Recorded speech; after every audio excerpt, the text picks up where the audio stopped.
இரவு 10 மணி. என் மகள் கடும் காய்ச்சலில் துடித்து கொண்டிருந்தாள். அவளை மருத்துவமனைக்கு அழைத்து செல்வது மிகவும் அவசியமாக இருந்தது. என் வீட்டிலிருந்து 5 கிலோமீட்டர் தூரத்தில் மருத்துவமனை இருந்தது. எந்த வாகனமும் கிடைக்கவில்லை. என் மகளை ஒரு துணியில் சுற்றி என் கைகளில் தூக்கி மருத்துவமனையை நோக்கி நடக்க ஆரம்பித்தேன். திடீரென்று பின்னால் இருந்து ஒரு ஆட்டோ வந்தது. அது என் அருகே வந்து நின்றது. அந்த ஆட்டோவில் ஒரு இளைஞன் இருந்தான். அவன் என்னை தன் அருகே அழைத்தான். நான் ஆட்டோ அருகில் சென்று, என் பெயர் நமிதா. நான் சென்னையில் ஒரு வாடகை அறையில் வசிக்கிறேன். என் கணவர் ஒரு குடிகாரர். எனக்கு 1 வயது சிறிய மகள் இருக்கிறாள். நான் என் மகளை பக்கத்து வீட்டிலுள்ள ஒரு பாட்டியிடம் பார்த்துக்க கொடுத்துவிட்டு அவர்களுக்கு கொஞ்சம் பணம் கொடுப்பேன். நான் வீடுகளுக்கு சென்று பாத்திரம் கழுவுதல், சமைத்தல் போன்ற வேலைகளை செய்கிறேன். என் கணவர் இருந்தும் அவர் இறந்ததற்கு சமம். பயங்கர குடிகாரன். பிறகு நான் முற்றிலும் தனிமையாகிவிட்டேன். என் குழந்தையை நான் தான் வளர்த்து வருகிறேன். இப்போது அவள்தான் என் எதிர்காலம். அன்று என் மகளுக்கு அதிக காய்ச்சல் இருந்தது. ஆனால் வேலை காரணமாக அவளை மருத்துவமனைக்கு அழைத்து செல்ல என்னால் முடியவில்லை. இது ஒரு சாதாரண காய்ச்சல், சிறிது நேரத்தில் சரியாகிவிடும் என்று நான் நினைத்தேன். அதனால் நான் நாள் முழுவதும் மற்றவர்களின் வீடுகளில் பாத்திரங்கள் தேய்த்தேன், சமைத்தேன். மாலையில் வீட்டிற்கு திரும்பிய போது என் மகளின் உடலை குளிர்ந்த நீரில் துடைத்தேன். ஆனால் இரவு ஆக ஆக அவளது காய்ச்சலும் அதிகரித்தது. இப்போது இரவு 10 மணி ஆகிவிட்டது. அவளது காய்ச்சல் மிகவும் அதிகமாக இருந்தது. அவளை உடனடியாக மருத்துவமனைக்கு அழைத்து செல்வது அவசியமாக இருந்தது. ஆனால் என்ன செய்வது என்று எனக்கு புரியவில்லை. நான் வசித்த பகுதியில் எந்த வாகனமும் கிடைக்கவில்லை. இரவு நேரம் என்பதால் அனைத்து பேருந்துகளும் மற்ற வாகனங்களும் நின்றுவிட்டன. என் கணவரையும் காணவில்லை. நான் என் மகளை தூக்கினேன். அவளை ஒரு துணியில் சுற்றி மருத்துவமனையை நோக்கி நடந்து சென்றேன். மருத்துவமனை என் வீட்டிலிருந்து சுமார் 5 கிலோமீட்டர் தூரத்தில் இருந்தது. நான் சிரமப்பட்டு அரை அல்லது 1 கிலோமீட்டர் தூரம் வரை நடந்திருப்பேன். அப்போது திடீரென்று ஒரு ஆட்டோ என் அருகில் வந்து நின்றது. அதில் ஒரு இளைஞன் உட்கார்ந்திருந்தான். அவன் என்னை விட 2-3 வயது பெரியவனாக இருப்பான். இந்த நேரத்தில் எங்கு செல்கிறீர்கள்? நீங்கள் ஒரு பெண்ணாக இருந்து கொண்டு இந்த நேரத்தில் ஏன் வெளியே சுற்றுகிறீர்கள் என்று அவன் என்னிடம் கேட்டான். நான் அழுது கொண்டே, என் சிறிய குழந்தைக்கு அதிக காய்ச்சல் உள்ளது, அவள் அரை மயக்க நிலையில் இருக்கிறாள் என்றேன். என் பேச்சை கேட்டு அவனுக்கு என் மீது இரக்கம் வந்தது. அவன் என்னை ஆட்டோவில் உட்காரும்படி சொன்னான். நான் குழந்தையுடன் ஆட்டோவில் உட்கார்ந்தேன். சிறிது நேரத்தில் அவன் என்னை அருகில் உள்ள மருத்துவமனைக்கு அழைத்து சென்றான். அவனுக்கு டாக்டருடன் பழக்கம் இருந்தது. அதனால் அவன் நேராக டாக்டரிடம் அழைத்து சென்றான். டாக்டரும் உடனடியாக சிகிச்சையை தொடங்கினார். டாக்டர் என் மீது மிகவும் கோவப்பட்டு, இவ்வளவு சிறிய குழந்தையை பார்த்து கொள்வது மிகவும் முக்கியம். இவ்வளவு அதிக காய்ச்சல் இருந்தும் காலையிலிருந்து இதுவரை எதுவும் செய்யவில்லை என்றார். அவர் என்னை பலமுறை திட்டினார். டாக்டர் சொல்வது சரிதான். நான் என் குழந்தையை பார்த்து கொண்டிருக்க வேண்டும். ஆனால் அது என் கட்டாயம். ஏனெனில் நான் தினமும் உழைத்துதான் எனக்கும் என் குழந்தைக்கும் உணவு அளிக்கிறேன். எனக்கு வேறு யாரும் ஆதரவு இல்லை.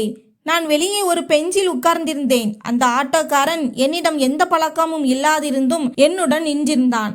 உங்கள் பெயர் என்ன? நீங்கள் எங்கிருந்து வருகிறீர்கள் என்று அவன் என்னிடம் கேட்டான். நான் அவனிடம், நான் இந்த ஊரில்தான் வசிக்கிறேன். நான் பாத்திரம் கழுவுதல் மற்றும் சமைக்கும் வேலைகளை செய்கிறேன். என் கணவர் குடித்துவிட்டு அவர் மட்டும் சந்தோஷமாக வாழ்கிறார். இப்போது அவர் எங்கு போனார் என்று தெரியவில்லை. எனக்கு என் குழந்தைதான் என் உலகம் என்று சொன்னேன். என் பேச்சை கேட்டு அவனுக்கு மிகவும் வருத்தமாக இருந்தது.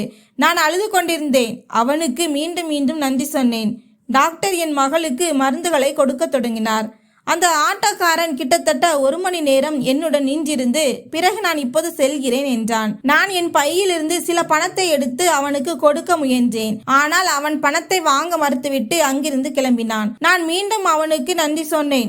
அவன் போன பிறகுதான் நான் அவனது பெயரை கூட கேட்க மறந்துவிட்டேன் என்பது என் நினைவுக்கு வந்தது. சிறிது நேரம் கழித்து டாக்டர் என்னை என் மகளிடம் செல்ல அனுமதித்தார். நான் இரவு முழுவதும் அவளுடன் உட்கார்ந்திருந்தேன். அவளை பார்த்து கொண்டேன். காலைக்குள் அவளது காய்ச்சல் குறைய ஆரம்பித்தது.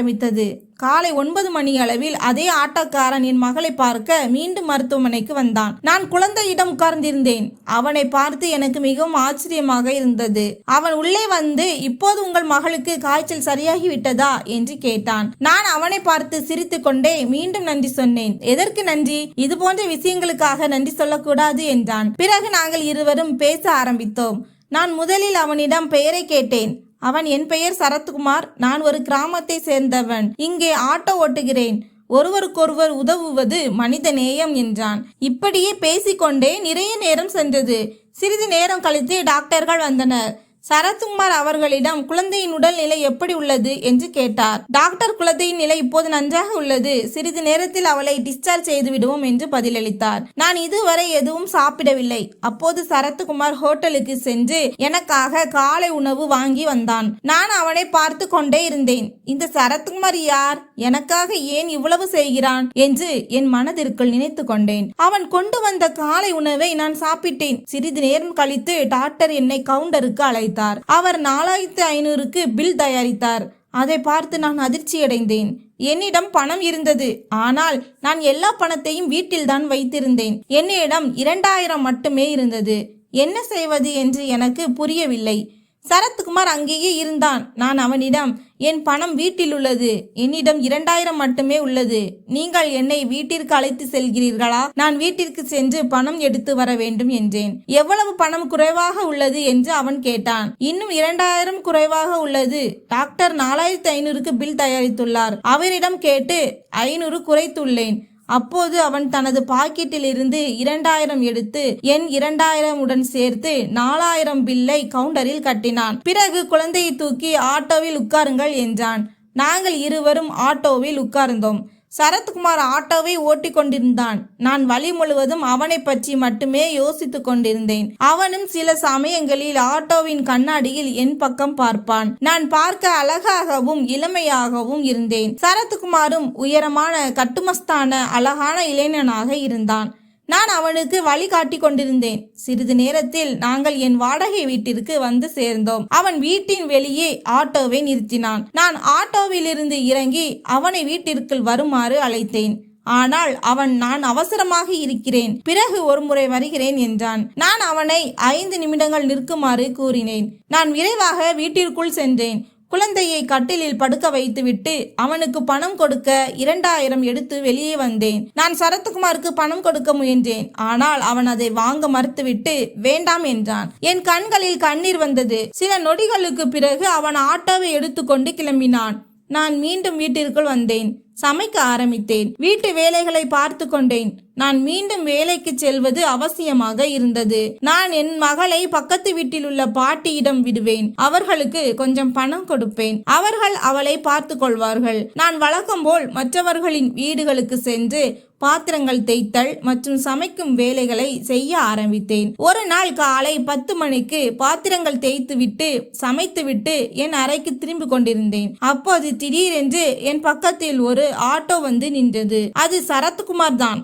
அவன் என்னை பார்த்து சிரித்தான். நானும் சிரித்தேன். எங்கே செல்கிறீர்கள் என்று கேட்டான். அப்படியே வழியில் சென்றேன், உங்களை பார்க்க நினைத்தேன் என்றான். வாருங்கள், என் வீட்டில் ஒரு கப் டீ குடியுங்கள் என்றேன். அவனிடம் நேரம் இருந்ததால் நான் ஆட்டோவில் உட்கார்ந்தேன். அவன் ஆட்டோவை நேராக என் வீட்டின் முன் நிறுத்தினான். நான் வீட்டிற்குள் சென்றேன். குழந்தை பக்கத்து வீட்டு பாட்டியிடம் விளையாடி கொண்டிருந்தாள். நான் சரத்குமாரை உள்ளே வருமாறு அழைத்தேன். அவனை சோஃபாவில் உட்கார சொன்னேன். அவனுக்கு தண்ணீர் கொடுத்தேன். நான் எங்கள் இருவருக்கும் டீ போட்டேன். சிறிது நேரம் கழித்து நான் டீ எடுத்து வந்தேன். அவனுக்கு ஒரு கப் டீ கொடுத்தேன்.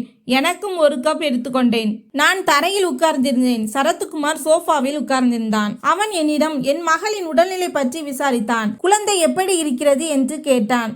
இப்போது நன்றாக இருக்கிறாள், நன்றாக விளையாடுகிறாள். மீண்டும் உடல்நிலை சரியில்லாமல் ஆகவில்லை என்று நான் சொன்னேன். அதற்கு அவன் நல்லது என்றான். பிறகு நான் மெதுவாக அவனை பற்றி தெரிந்து கொள்ள விரும்பினேன். நீங்கள் என்னை பற்றி நிறைய விசாரித்தீர்கள், இப்போது உங்களை பற்றி எனக்கு சொல்லுங்கள் என்று நான் சொன்னேன். அதற்கு சரத்குமார், நான் கிராமத்தை சேர்ந்தவன். நான் பட்டப்படிப்பு முடித்திருக்கிறேன்.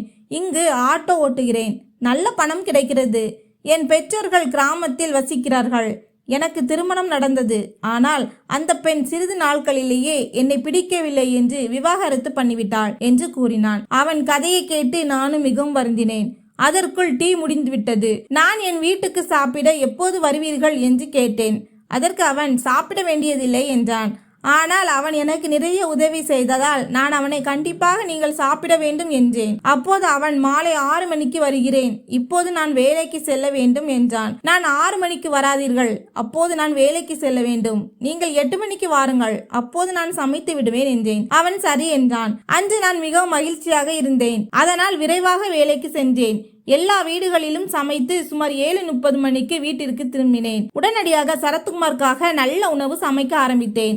8 மணிக்குள் அனைத்து உணவையும் தயார் செய்து விட்டேன். அறையை சுத்தம் செய்து பெருக்கி வைத்திருந்தேன். சரியாக 8:30 மணிக்கு சரத்குமார் வாசலில் வந்தான். அவன் ஆட்டோவை வெளியே நிறுத்திவிட்டு உள்ளே வந்தான்.